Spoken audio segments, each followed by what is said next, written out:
اندھیرا تھا، چاند کی روشنی تو تھی نہیں 27 کی رات، ٹٹول کے سارے سوراخ بند کیے، پھر سوراخ باقی تھے تو اپنی پگڑی اتار کے پھاڑ کے بند، پھر بھی سوراخ باقی رہ گیا تو اپنا کرتا اتارا اور پھاڑ کے سوراخ بند کیے، ایک باقی رہ گیا وہ جس میں سانپ تھا، اس پہ اپنی ایڑی رکھ، کہا یا رسول اللہ آ جائے۔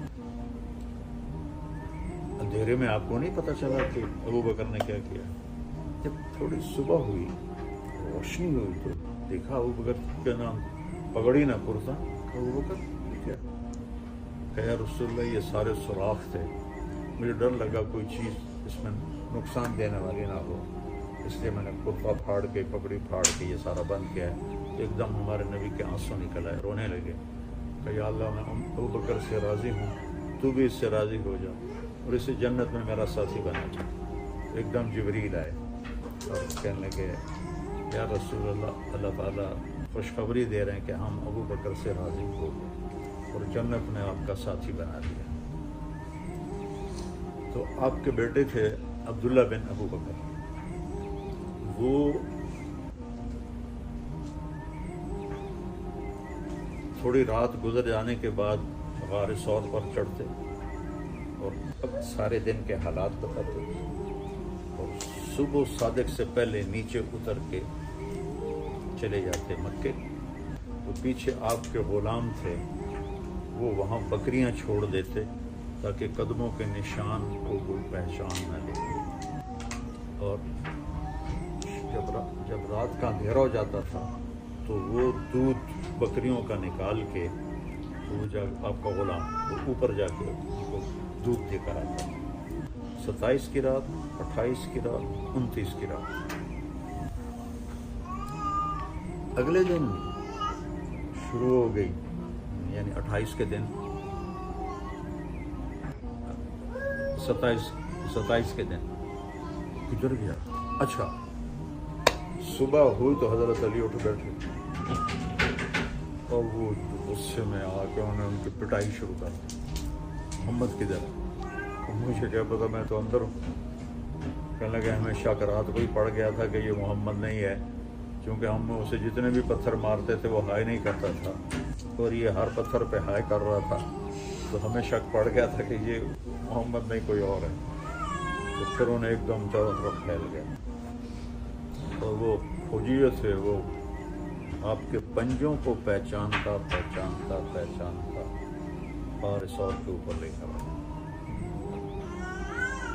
آگے اللہ کے حکم سے ایک مکڑی نے، اللہ نے ایک بیل نکالی ایسے